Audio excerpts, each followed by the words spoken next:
Hi friends, welcome back to Nisha cooking channel. ಇವತ್ತು ನೋಡಿ ನಾನೊಂದು ನಮ್ಮ ಉತ್ತರ ಕರ್ನಾಟಕದ ಸ್ಪೆಷಲ್ ಕೆಂಪು ಮೆಣಸಿನ್ಕಾಯಿ ಚಟ್ನಿನ ಮಾಡೋದು ತೋರಿಸ್ತಾ ಇದ್ದೀನಿ. ತುಂಬ ಚೆನ್ನಾಗಿರುತ್ತೆ. ಮಸಾಲೆ ದೋಸೆಗೆ, ಆಮೇಲೆ ಬಿಸಿ ಅನ್ನಕ್ಕೆ, ರೊಟ್ಟಿ ಚಪಾತಿಗೆ ತುಂಬ ಚೆನ್ನಾಗಿರುವಂತಹ, ಎಲ್ಲದಕ್ಕೂ ಒಳ್ಳೆ ಕಾಂಬಿನೇಷನ್ ಆಗಿರುವಂತಹ ಕೆಂಪು ಮೆಣಸಿನ್ಕಾಯಿ ಚಟ್ನಿನ ಹೇಗೆ ಮಾಡೋದಂತ ನೋಡ್ಕೊಳ್ರಿ. ನಿಮಗೆ ಈ ವಿಡಿಯೋ ರೆಸಿಪಿ ಇಷ್ಟ ಅನಿಸಿದರೆ ನಮ್ಮ ಚಾನಲ್ಗೆ ಒಂದು ಸಬ್ಸ್ಕ್ರೈಬ್ ಮಾಡಿರಿ. ಫ್ಯಾಮಿಲಿ ಫ್ರೆಂಡ್ಸ್ ಜೊತೆ ವಿಡಿಯೋನ ಶೇರ್ ಮಾಡಿ. ಹಾಗಾದರೆ ಹೇಗೆ ಮಾಡೋದು ಅಂತ ನೋಡ್ಕೊಳ್ರಿ. ಇಲ್ಲಿ ನೋಡಿ, ನಾನು ಹಣ್ಣು ಮೆಣಸಿನ್ಕಾಯಿನ ತೊಗೊಂಡಿದ್ದೀನಿ. ನಾವು ಇದನ್ನು ಬ್ಯಾಡಗಿ ಮೆಣಸಿನ್ಕಾಯಲ್ಲಿ ಮಾಡ್ತೀವಿ, ಆದರೆ ಅದಿಲ್ಲ ಅಂದರೆ ಮನೆಯಲ್ಲೇ ಮೆಣಸಿನ್ಕಾಯಿ ಹಣ್ಣಾದಾಗ ಅದನ್ನು ಯೂಸ್ ಮಾಡಿಕೊಂಡು ನೀವು ಈ ಚಟ್ನಿನ ಮಾಡ್ಬೋದು. ತುಂಬ ಚೆನ್ನಾಗಿರುತ್ತೆ. ಎಲ್ಲದಕ್ಕೂ ಬೆಸ್ಟ್ ಕಾಂಬಿನೇಷನ್ ಅಂತ ಹೇಳ್ಬೋದು. ಇಲ್ಲಿ ನೋಡಿರಿ, ಹಣ್ಣಾದಂಥ ಮೆಣಸಿನ್ಕಾಯಿನ ಸೋಸಿಬಿಟ್ಟು ಈ ಥರ ವಾಶ್ ಮಾಡಿ ತಗೊಳ್ರಿ. ಇದಕ್ಕೆ ಇಲ್ಲಿ ಸ್ವಲ್ಪ ಬೆಲ್ಲ ಮತ್ತು ಬೆಳ್ಳುಳ್ಳಿ, ಜೀರಿಗೆ ತೊಗೊಂಡಿದ್ದೀನಿ ನಾನು. ಇದನ್ನು ಫಸ್ಟು ನಾವು ಮೆಣಸಿನ್ಕಾಯಿನ ಹುರಿಬೇಕಾಗುತ್ತೆ. ಬಿಸಿ ಮಾಡಿ, ಚೆನ್ನಾಗಿ ಬಿಸಿ ಮಾಡಿಕೊಂಡು ಮೆಣಸಿನ್ಕಾಯಿನ ತವಾದಲ್ಲಿ ಹಾಕಿ ಚೆನ್ನಾಗಿ ಹುರ್ಕೋಬೇಕು.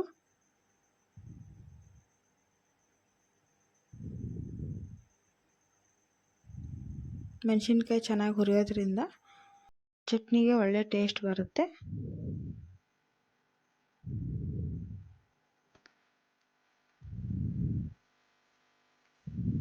ತವಾನ ಚೆನ್ನಾಗಿ ಬಿಸಿ ಮಾಡಿದ್ರೆ ಬೇಗ ಹುರಿಯುತ್ತೆ ಮೆಣಸಿನ್ಕಾಯಿ. ನೋಡಿರಿ, ಇದು ಬ್ಯಾಡಗಿ ಮೆಣಸಿನ್ಕಾಯಲ್ಲಿ ಮಾಡಿದರೆ ತುಂಬ ರುಚಿಯಾಗಿರುತ್ತೆ ಚಟ್ನಿ. ಅದಿಲ್ಲ ಅಂದರೆ ನಾವು ಮಾಮೂಲು ಮೆಣಸಿನ್ಕಾಯಿ ಯೂಸ್ ಮಾಡ್ತೀವಲ್ವ, ಅದನ್ನೇ ಹಣ್ಣಾದಾಗ ತಗೊಂಡು ಅದನ್ನು ಯೂಸ್ ಮಾಡ್ಕೋಬೋದು, ಚೆನ್ನಾಗಿರುತ್ತೆ. ನೋಡಿ, ಈ ಥರ 1-2 ನಿಮಿಷ ಇದನ್ನು ಚೆನ್ನಾಗಿ ಮಿಕ್ಸ್ ಮಾಡ್ತಾ ಎರಡೂ ಕಡೆ ಚೆನ್ನಾಗಿ ಹುರ್ಕೊಳ್ರಿ.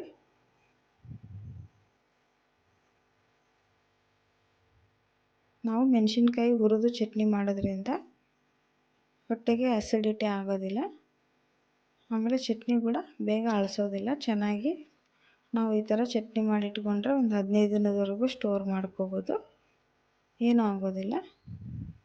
ನಮ್ಮ ಉತ್ತರ ಕರ್ನಾಟಕದ ಸ್ಪೆಷಲ್ ಮತ್ತು ಫೇಮಸ್ ಆದಂಥ ಕೆಂಪು ಮೆಣಸಿನ್ಕಾಯಿ ಚಟ್ನಿ. ಇದನ್ನು ನಾವು ಟೂರ್ಗೆ ಹೋಗ್ಬೇಕಾದ್ರೆ, ಹೊರಗಡೆ ಹೋಗಬೇಕಾದ್ರೆ, ಬುತ್ತಿ ತೊಗೊಂಡು ಹೋಗ್ಬೇಕಾದ್ರೆ ಈ ಚಟ್ನಿನ ನಾವು ಮಾಡಿರ್ತೀವಿ. ಇದು ಹುರಿಯೋಕ್ಕೆ ಒಂದು ಸ್ವಲ್ಪ ಹೊತ್ತು ಟೈಮ್ ತಗೊಳುತ್ತೆ. ಚೆನ್ನಾಗಿ ಫ್ರೈ ಮಾಡಿಕೊಡ್ರಿ. ಆವಾಗ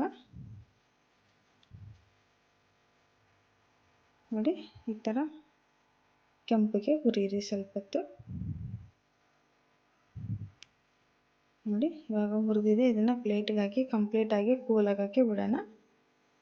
ನೋಡಿರಿ, ಇಲ್ಲೇ ಪೂರ್ತಿ ತಣ್ಣಗಾಗಿದೆ ಮೆಣಸಿನ್ಕಾಯಿ. ಇದನ್ನು ಈಗ ಮಿಕ್ಸಿ ಜಾರ್ಗೆ ಹಾಕಿ ಏನೇನು ಇಂಗ್ರೀಡಿಯೆಂಟ್ಸನ್ನು ಬಳಸಿ ನಾನು ಚಟ್ನಿ ಮಾಡ್ತೀನಿ ನೋಡಿರಿ. ಇಲ್ಲಿ ಫಸ್ಟು ಹುರಿದಂಥ ಮೆಣಸಿನ್ಕಾಯಿನ ಹಾಕಿರಿ. ಆಮೇಲೆ ಇದಕ್ಕೆ 2 ಗಡ್ಡೆ ಬೆಳ್ಳುಳ್ಳಿನ ಹಾಕ್ತಾಯಿದ್ದೀನಿ. ಆಮೇಲೆ 1 ಸ್ಪೂನಷ್ಟು ಜೀರಿಗೆ, ಆಮೇಲೆ ಸ್ವಲ್ಪ ಬೆಲ್ಲನ ಹಾಕ್ತಾಯಿದ್ದೀನಿ. ಹುಣಸೆಹಣ್ಣು, ನೆನೆ ಇಟ್ಟಂಥ ಹುಣಸೆ ಹಣ್ಣನ್ನು ಹಾಕಿ, 1 ನಿಂಬೆ ಹಣ್ಣಿನ ಗಾತ್ರದಷ್ಟು ಹುಣಸೆ ಹಣ್ಣು ತೊಗೊಳ್ರಿ. ಹುಣಸೆ ಹುಳಿ ಹಾಕೋದ್ರಿಂದ ತುಂಬ ಟೇಸ್ಟ್ ಬರುತ್ತೆ ಇದಕ್ಕೆ. ಆಮೇಲೆ ರುಚಿಗೆ ತಕ್ಕಷ್ಟು ಉಪ್ಪು ಹಾಕಿ, ಸ್ವಲ್ಪ ಕರಿಬೇವು ಸೊಪ್ಪು, ಹಸಿ ಕರಿಬೇವನ್ನು ಹಾಕಿ ಚೆನ್ನಾಗಿರುತ್ತೆ. ಮತ್ತು ಸ್ವಲ್ಪ ಕೊತ್ತಂಬರಿ ಸೊಪ್ಪು, ಇದಿಷ್ಟನ್ನು ಹಾಕಿ ಚೆನ್ನಾಗಿ ನೈಸಾಗಿ ನಾವು ಇದನ್ನು ಗ್ರೈಂಡ್ ಮಾಡ್ಕೊಂಬರ್ಬೇಕು. ಇದಕ್ಕೆ ನೀರು ಹಾಕಬಾರ್ದು, ಹಾಗೇ ಪೇಸ್ಟ್ ಮಾಡ್ಕೊಂಬರ್ಬೇಕು. ನೋಡಿರಿ, ಈ ಥರ ನೈಸಾಗಿ ಗ್ರೈಂಡ್ ಮಾಡಿದ್ರೆ ಕೆಂಪು ಮೆಣಸಿನಕಾಯಿ ಚಟ್ನಿ ರೆಡಿ ಆಗುತ್ತೆ. ನೋಡಿರಿ, ಸೂಪರ್ ಟೇಸ್ಟಿಯಾಗಿ ಬಂದಂಥ ಹಣ್ಣು ಮೆಣಸಿನ್ಕಾಯಿ ಪೇಸ್ಟು ನೋಡಿರಿ ಯಾವ ಥರ ಬಂದಿದೆ ಅಂಥೇಳಿ. ತುಂಬ ರುಚಿಯಾಗಿರುತ್ತೆ. ನೀವು ಈ ಥರ ಒಂದ್ಸರಿ ಮಾಡ್ಕೊಂಡು ನೋಡಿರಿ. ಇದನ್ನು ನಾವು 15-20 ದಿನ, ತಿಂಗಳುಗಟ್ಟಲೆ ಇಟ್ಟರೆ ಏನೂ ಆಗೋದಿಲ್ಲ. ತುಂಬ ಚೆನ್ನಾಗಿರುತ್ತೆ. ಫ್ರಿಜ್ಜಲ್ಲಿ ಸ್ಟೋರ್ ಮಾಡಿ ಈ ಥರ ಇಟ್ಕೊಂಡ್ರೆ ಬಿಸಿ ಅನ್ನಕ್ಕೆ ತುಪ್ಪ ಹಾಕಿ ಈ ಥರ ಚಟ್ನಿ ಜೊತೆ ತಿಂತಾಯಿದ್ರೆ ತುಂಬ ಚೆನ್ನಾಗಿರುತ್ತೆ. ನೋಡಿರಿ, ರೊಟ್ಟಿಗಂತೂ ಸೂಪರ್ ಕಾಂಬಿನೇಷನ್ ಇದು.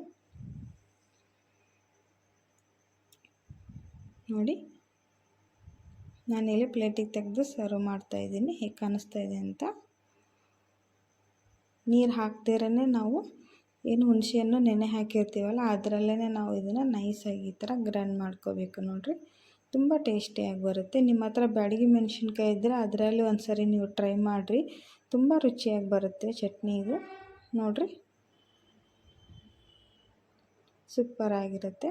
ನಾವು ಮಾಮೂಲು ಮಸಾಲೆ ದೋಸೆಗೆಲ್ಲ ಸಹಿತ ಇದನ್ನು ಹಚ್ಬೋದು. ಈ ಚಟ್ನಿನ ತುಂಬ ಚೆನ್ನಾಗಿರುತ್ತೆ, ಅದು ದೋಸೆಗೆ ಸಹಿತ, ಮಸಾಲೆ ದೋಸೆಗೆ ಈ ಥರ ನೀವು ಮಾಡ್ಕೊಂಡು ತಿಂದು ನೋಡಿರಿ.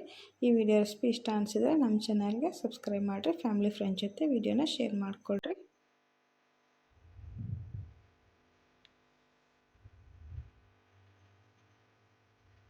ವಿಡಿಯೋ ನೋಡಿದ್ದಕ್ಕೆ ಧನ್ಯವಾದಗಳು. ಬಾಯ್.